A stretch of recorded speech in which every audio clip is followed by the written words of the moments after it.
Welcome back to a brand new Clash Royale video, guys. My name is Chief Pat, and today we're going to be hopping into a couple of replays celebrating a milestone I hit while I was streaming on Camcord. So for the very first time, I cracked 4,000 trophies inside of Clash Royale. Obviously, with some new players coming into the game since global launch, it gave me a little bit more of a pool to play from, and I ended up streaming for a while and hitting number 4 in the world and being the only level 11 within the top 9 players. So pretty exciting stuff. If you guys have never come out to one of my live streams, like I said, I stream on Camcord every single week. I try to make like an announcement video whenever I stream, but make sure you guys check me out if you haven't already. I will throw my info in the description below, but I was playing a lot of level 12s and it ended up having a decent amount of success. So this replay here was against Smurf. You guys have seen him in a couple of videos. Obviously at the top, I play a lot of the players at the same time. So this is one from when I was playing him. So far so good. Things are pretty even, and you can see he does have elixir collectors, and I don't have a great thing to counter it with right now. So I'm sort of just playing defense. I really have to rely on him making uneven trades by trying to stop some of his attacks. So that's what I'm doing here with the barbarians and the dragon. And then I can go on the counter attack and try to take him out. Okay, so it looks like he has his princess walking down the lane. Those barbarians are as good as toast. He's also going to drop that dark prince, which we're going to go ahead and play our own dark prince to counter that. Make sure your dark prince is away from the tower whenever you try to use your dark prince to counter theirs, because the dark prince does do AoE damage, and if you try to drop a troop too close to the tower, you'll end up taking a lot of damage, similar to how he is right now as my dark prince pounds away on that tower. So far so good. Even though I haven't been able to deal with those elixir collectors, I've still managed to play most of the game on my side of the map, and as you guys know, that's one of the most important things inside of Clash Royale, having your own towers help you out and then launching a counter attack. And without him having any direct damage like a lightning spell, he's not really able to effectively deal with this Inferno tower, and it's ending up burning most of his troops down, similar to this prince right here. So he's going to go ahead and drop another Dark Prince. It's going to get melted once again. Actually, we'll move out of range for a second, and as I drop that Dark Prince, he dropped a minion horde. Really unfortunate timing, as I sort of just laid my entire hand out at once, but still, my prince ended up hitting the tower, I believe, so only 520 damage left as he gets some of his first hits off against my tower. Okay, so Goblin's able to stop the prince. Looks like our Inferno tower does lock on to both that dragon as well as this Dark Prince right here, and so far so good. We were able to hold off a massive push with only taking about 500 damage, so really nicely done. Dragon gets spun around as soon as it makes its way to the tower as my prince goes down the lane, really just trying to finish him off, but I'm not going to freak out, because if I make too many wrong moves, he does have a level up on most of my cards, and he'll be able to demolish me in a single push. So really just keeping my cool. Goblins almost took out that princess, a little bit unlucky that they weren't able to, and again, gonna go ahead and play another Inferno tower, another princess to clean up this minion horde, and he's starting to make a big push. I was up a massive amount of hit points, but at this time I only have 859 hit points on my tower left, so I really have to end it within the next bid. So he's going to drop his prince right now. Looks like my dark prince is going to meet it right in front of the tower, and watch my princess. Those arrows have such a gigantic radius that the arrows were long enough and spread out enough to hit his tower, giving him only 55 hit points left. And since I'm not rocking a lightning spell for the first time in who knows how long, I can actually just use the arrows to clean up the remainder of the building. I was a little bit worried without having any direct damage in this deck besides the arrows, but came in clutch towards the very end, giving us a 1 crown to 0 victory. And let's go ahead and check out the leaderboards. So you can see right here, I am number 5 in the world at 4,053 trophies.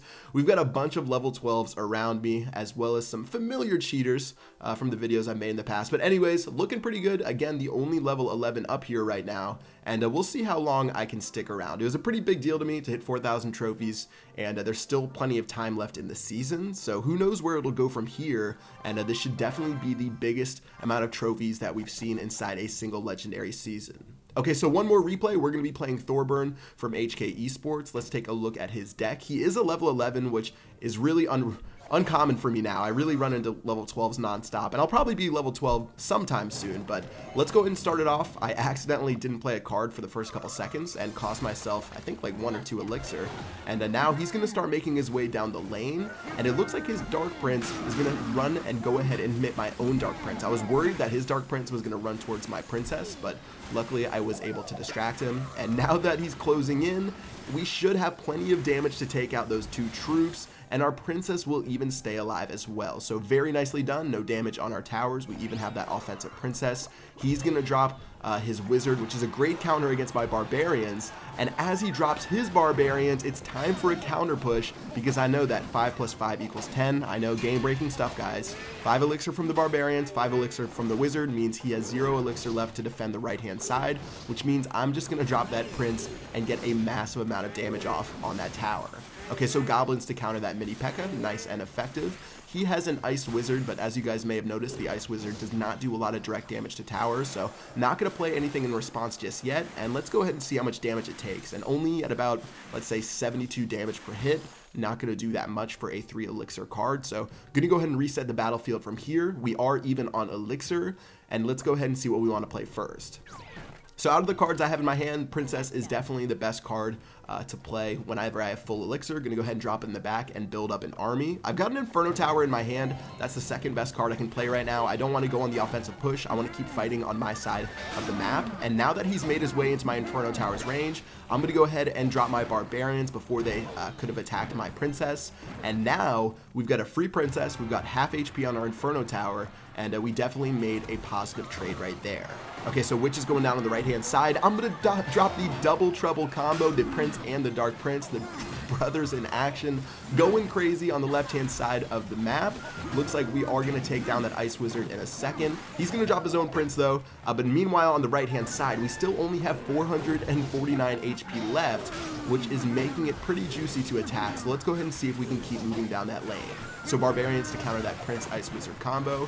Looks like we have the Dragon as well as the Prince on the right-hand side. Only a couple of hits left on this tower should do it, but we're sort of getting stonewalled right now. Like I said, Lightning would finish off this tower for us, but we took it out of our deck.